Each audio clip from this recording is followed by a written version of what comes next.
And hey, it was 40 years later. H2O was only 20 years later.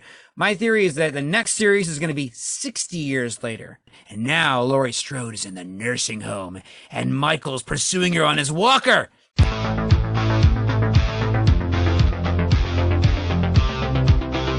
Hello, everybody, and welcome back to WAKA Geek Talk Radio with your host, Nate, here, and it's the week of Halloween, so we're doing a review of Halloween 2.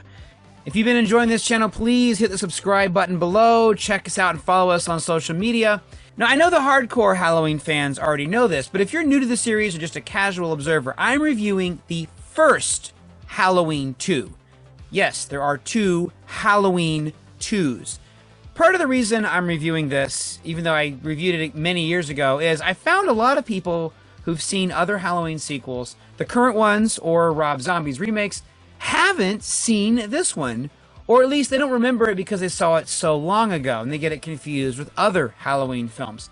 And also because I remembered that I haven't seen it in years myself and I was forgetting it.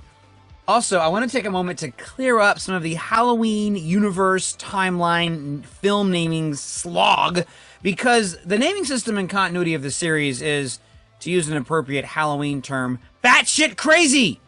This is the original sequel from 1981. It is not to be confused with the 2009 Halloween 2 that was directed by Rob Zombie.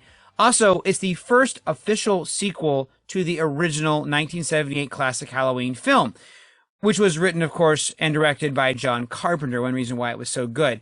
This one was not directed by Carpenter, but he did co-write the script with Deborah Hill, just like the first movie, so I consider it canon.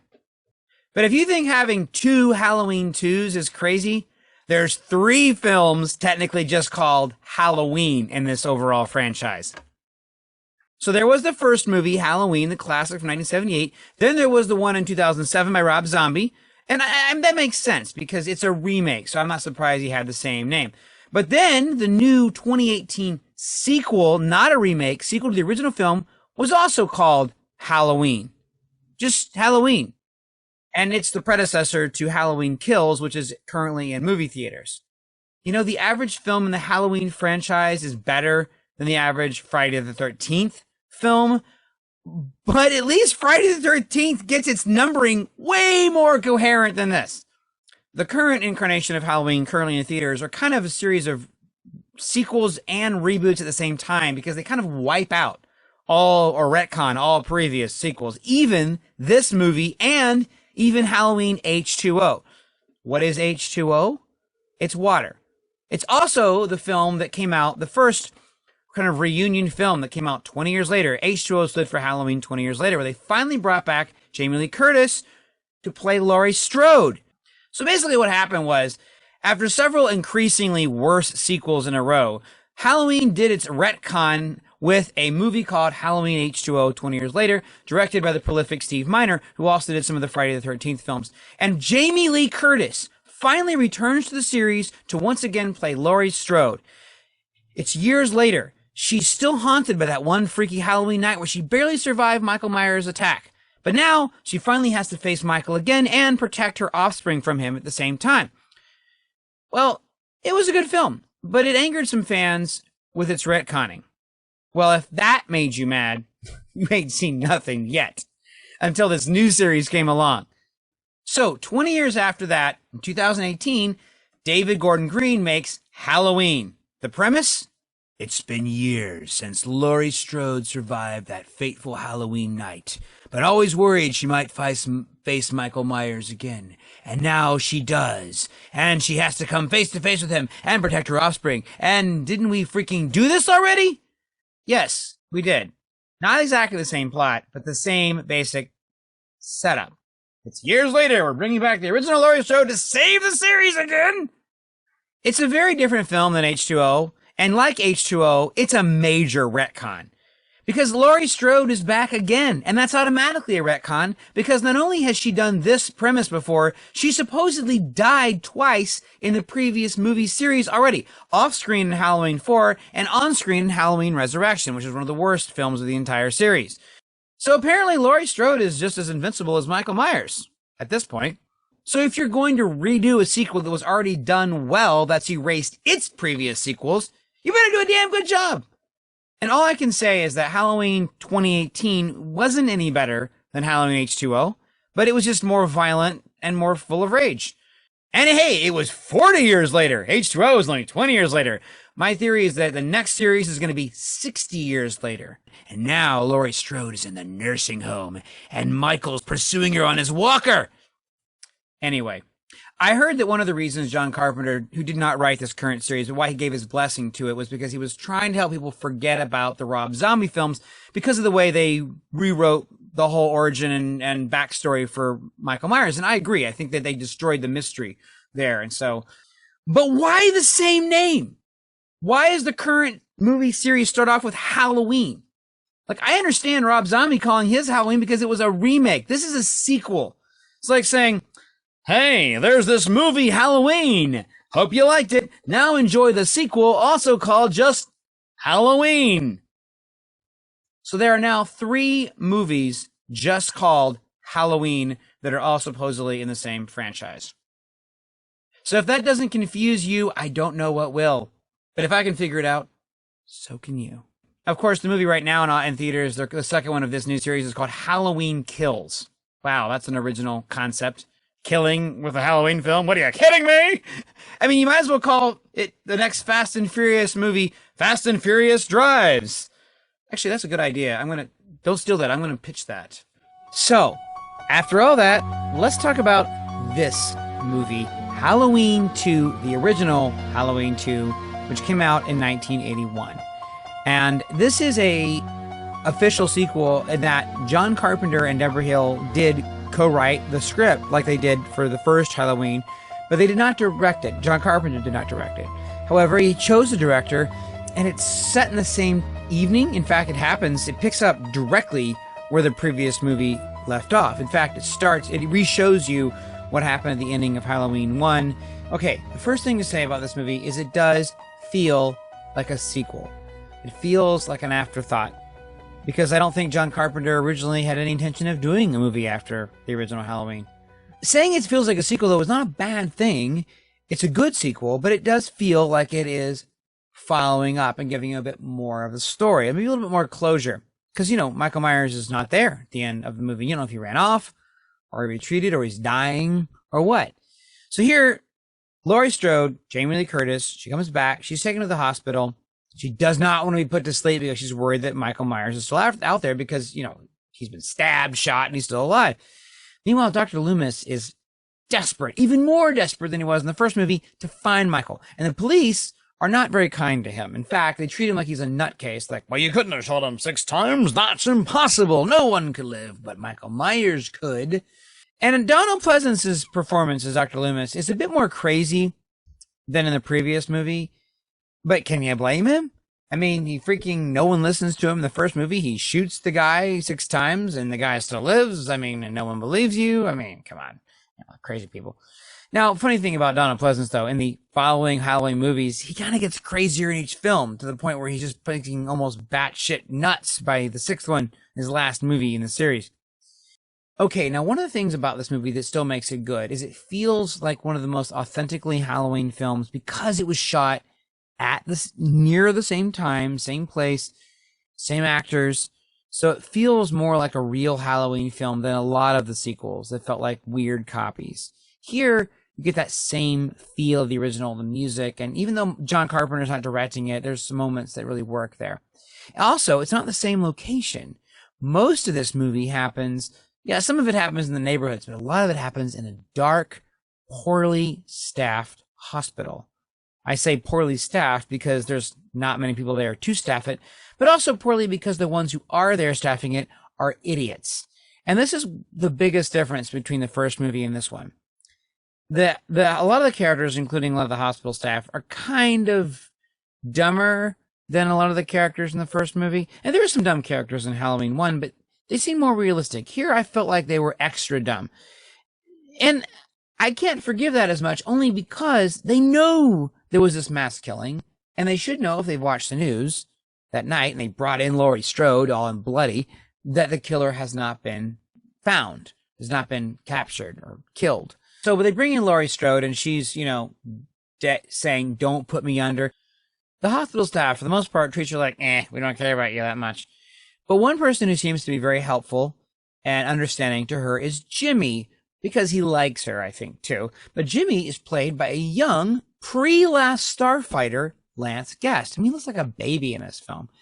Now, when it comes to the dumb people, though, this is where I feel like the movie definitely takes a step down from the first Halloween. The people here are a little extra dumb. For example, we have the overweight and overconfident and kind of silly security guard who goes to investigate some weird stuff.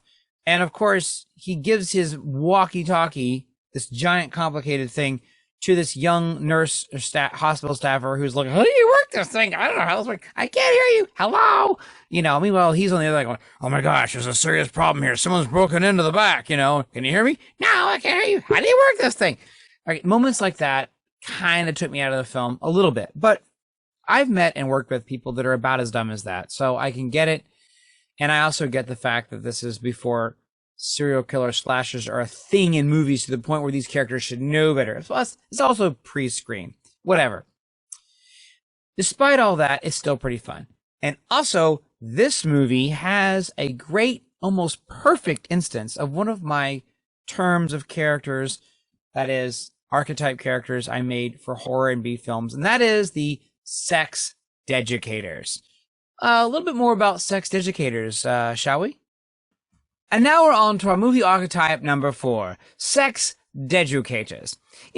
Your sex educators in high school instructed you how to have sex, but probably in the most boring way possible. These people are more fun because they teach you how not to have sex, at least when and where not to have it.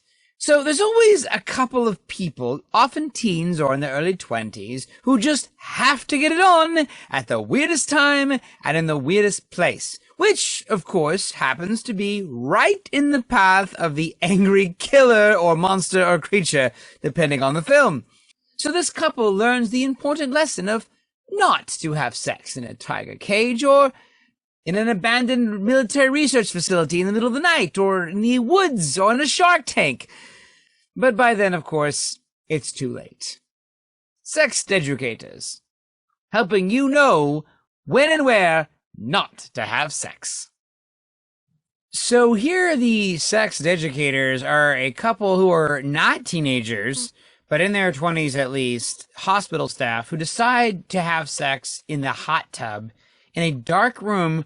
They leave the door open, too, by the way, because they might be called on duty any second. Like, that's going to happen. If you're in the middle of sex in a hot tub in a dark, abandoned hospital, you're going to be able to just get out really quick and help whoever is needed to be helped. Mind you, they do this knowing that they brought in a patient who has been stabbed multiple times by a killer who's still out there. But hey, sex in a hot tub should not be passed up, apparently. So I'm not going to tell you what happens to them, but I'm going to tell you it's not bad. It's satisfying. Conclusion, whatever you want to say before I get myself in trouble with terms, it's a good ending to a premise that's ridiculous and fun at the same time. Now, there are some really cool moments. There's some cliches, but it's still fun. And the movie has a really interesting way to finish off Michael Myers at the end. But is he finished off? Well, actually, he was supposed to be. This was the last of Michael Myers as far as John Carpenter and the original producers were concerned, which is why in the third movie, Halloween 3, The Season of the Witch, they didn't even have Michael Myers. It's a completely different plot, almost a different world. And yet audiences wanted Michael Myers back, so eventually he came back in Halloween 4, and that's why we got the sequels that got worse. And then finally they brought back Jamie Lee Curtis in H2O, but that wasn't good enough because now she's back again. So whatever. But that's what brings up my concern about endlessly redoing Halloween. This is a good movie, and I honestly think that where H2O was, despite its retcons, what we had with Halloween 4, which is not a bad film either, and 5 is okay, 6, nah, that we could have left things end at Halloween H2O, and we don't necessarily need to keep redoing this franchise. Because I get the fun of revisiting Michael Myers, but at some point, continually bringing him back and continually retconning the prequels and sequels and other films is counterproductive. it takes the tension away. It makes it feel like this isn't really that big of a deal. This isn't that serious. Why would you get invested if nothing can really change? I thought they had a good... Okay, H2O, by the way, which I will rewatch and review this week, it wasn't amazing, but they had a really good ending with Michael Myers. Like a good ending. I don't think they're going to beat that in this next film, honestly. And that's the thing. I mean, I know that the first Halloween movie was not Casablanca. But let's just say it was Casablanca. Would you want Casablanca 2, 3, 4, 5, 6, 8, 9, 10? Like, would you want it to be like, oh, here's Casablanca 20 years later. We're now in Vietnam. And I don't know. I think that Halloween could have been a good series of movies that stayed done. I mean, the Nightmare on Elm Street series ended, and it ended. And the only time it came back was kind of in alternate universes. Like, there's a remake of it that wasn't very good and has been forgotten about. And they had Freddy vs. Jason, which was cheesy, but it was kind of it felt like an alternate world fantasy thing. It wasn't part of the Nightmare on Elm Street franchise continuity. I think they could have left Halloween where it was, although I'm glad they erased Resurrection, because Resurrection was a piece of crap. And yeah, that movie should never have been made. So I get it, but I don't think you need to keep endlessly reinventing Halloween. So we'll see where we get. So anyway, my rating for this is definitely a check it out. I would put Halloween 2 in the top 3 or 4 Halloween movies made. It's definitely worth seeing. It was John Carpenter and Deborah Hill's original script sequel that they approved and produced. So it should be canon in that respect. And I kind of wish the new movies had taken it as canon when they didn't, which is odd. I would say if you're a Halloween fan, it's a must-see. Or if you're a John Carpenter fan or a Jamie Lee Curtis or even a Lance Guest fan, quite frankly. So that's my review. Check it out. Watch it. Enjoy it. In fact, watch it before you watch either of the current 2 ones that are out there, because it's better than both of them. And it's better than Rob Zombie's Halloween movies as well, and it's a hell of a lot better than most of the sequels. So check out Halloween 2, 1981. Please subscribe. Check us out on social media. And I will see you back soon with a review of Halloween H2O 20 years later.